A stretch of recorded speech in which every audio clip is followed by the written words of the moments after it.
Well, good morning, everybody, and thanks so much for joining us here today. First of all, I want to welcome Mayor Steve Allender from Rapid City, South Dakota, to today's press conference. Mayor, welcome. Thank you. Thanks for inviting me. You bet. Mayor Allender certainly is going to bring some unique perspective to today's press conference. Not only is he the mayor of the second largest city in South Dakota, but he's also the ex-police chief of the second largest city in South Dakota. I also want to not only thank the mayor for being here today, but I want to thank the media, not only here on the east side of the state, but also on the west side of the state, because the topic that we're going to be talking about today, meth, is certainly one that is impacting us across South Dakota, no matter where we live along the Missouri River. I also want to let the media know that Mayor Allender and we have not spoken at all since that August 24th first-class mayor's meeting. So what we're going to talk about today is not rehearsed. I have no idea what the mayor is going to say. He has no idea what I'm going to say. However, I think that if there is one thing that we're both going to agree on today is this topic called meth is an important one. And it certainly is impacting both of our cities in a big, big way. With that in mind, I do want to turn it over to Mayor Allender to give you his perspective on meth, how it's impacting the city of Rapid City, and certainly want to let him kick it off.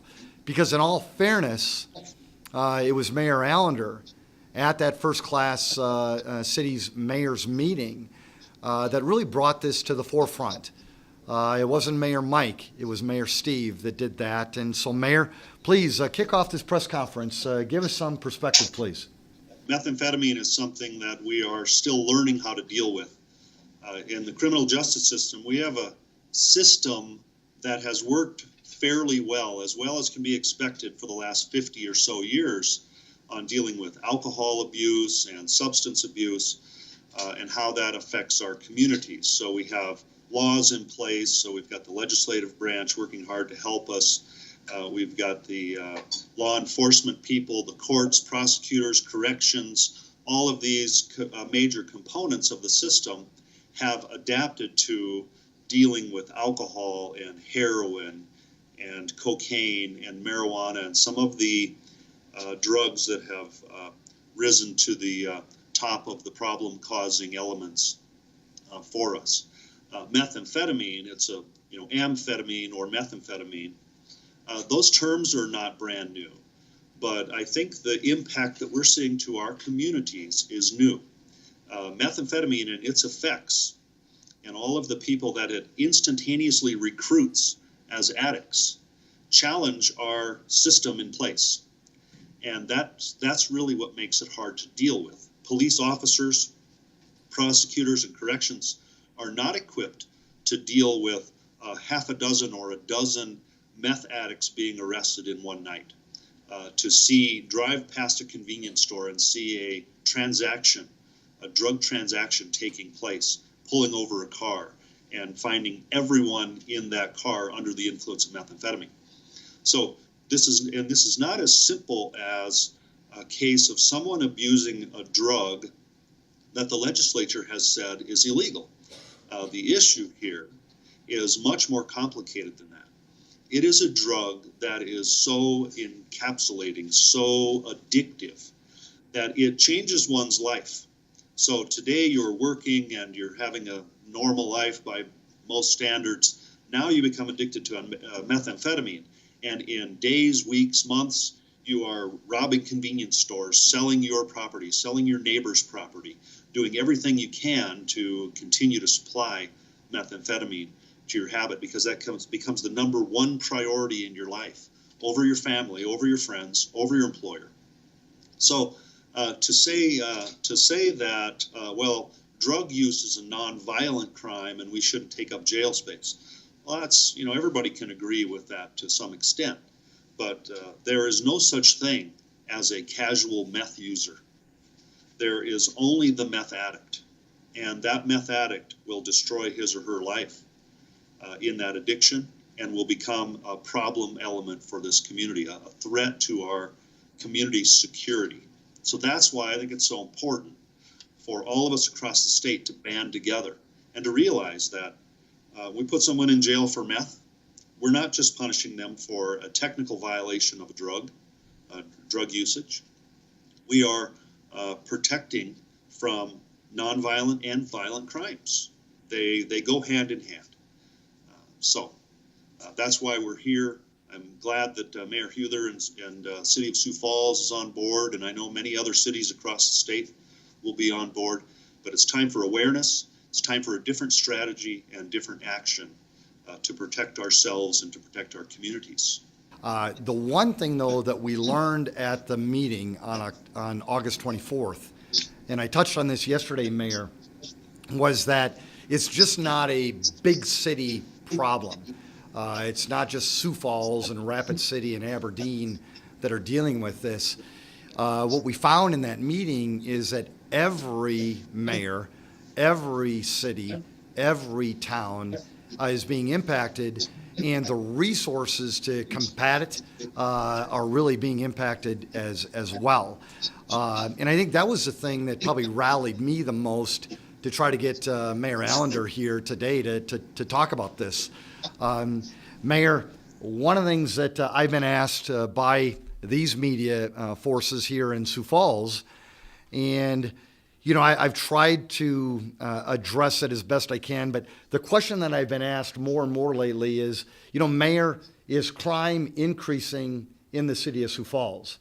And we've said, yes, it has, but we've also said things like we've got, a growing city, 3,000 to 4,000 people moving here a year.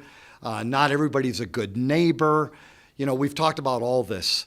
But I think the one thing that we've failed to talk about in probably a more aggressive fashion is the impact of drugs, especially meth, when it comes to these daily crimes. And you said, 6 to 10 arrests a night based on meth. That same thing is happening here in Sioux Falls. So, it can be a home break-in, a car break-in, some of these assaults that just seem ridiculous. They're happening because of this crazy drug, this very addictive drug called meth. Mayor Allender, any thoughts on that? Well, those are good points, and I would add that, and you'll hear from the police chief on a different day, but nearly 100% of all of our officer-involved shootings involve a methamphetamine addict. That's no coincidence. And those kind of things impact the community. When a police officer shoots someone in the community, that's a wake-up call. So one of the threats to us is that we become accustomed to this.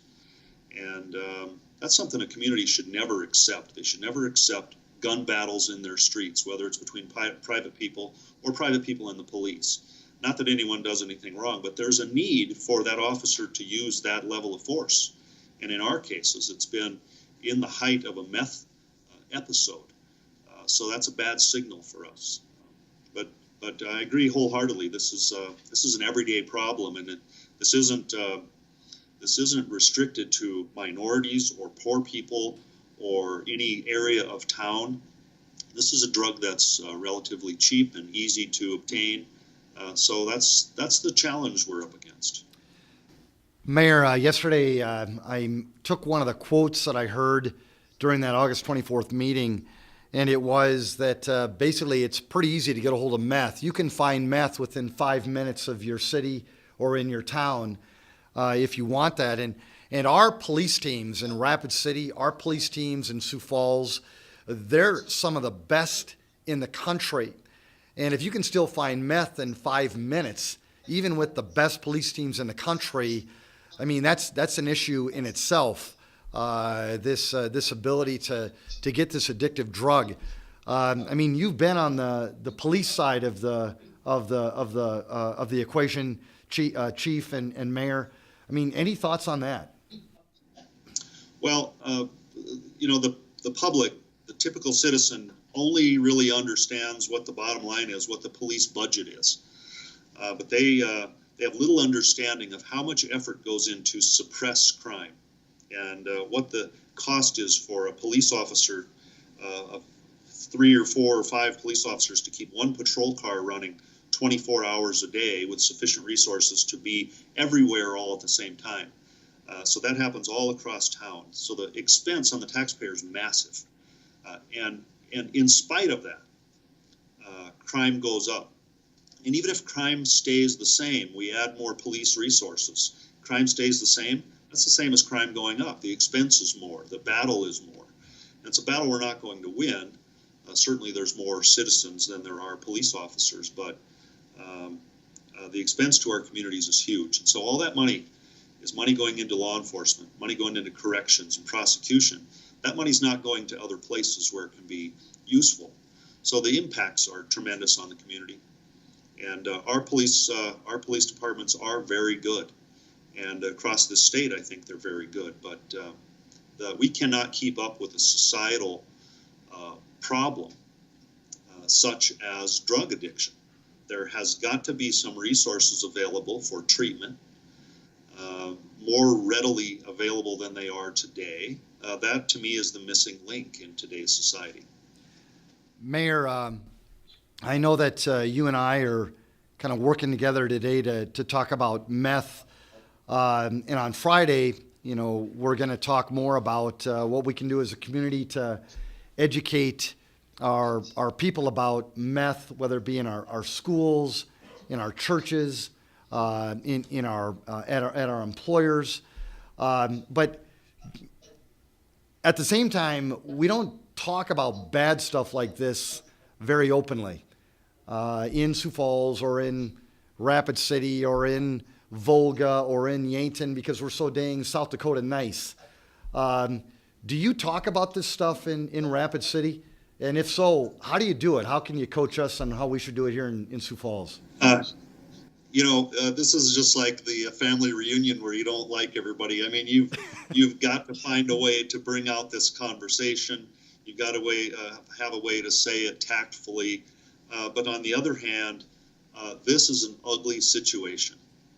And there is really no easy way or no politically correct or politically acceptable way to talk about it. When I talk about it out in the community, I say this drug and this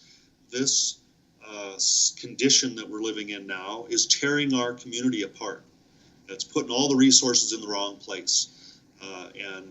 So at the same time, and I commend the governor and the legislature on this for enacting Senate Bill 70 to reform the justice system.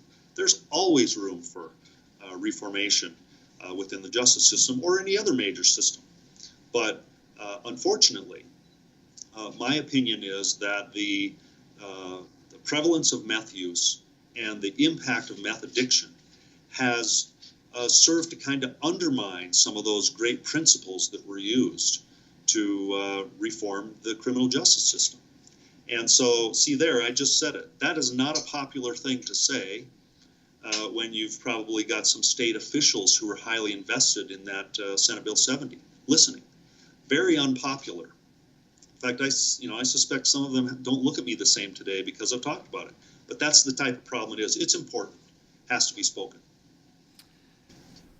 Mayor, one of the things that you mentioned on August 24th, and it scared me at an all-new high because my mom was the head nurse at the Human Services Center for about 30 years.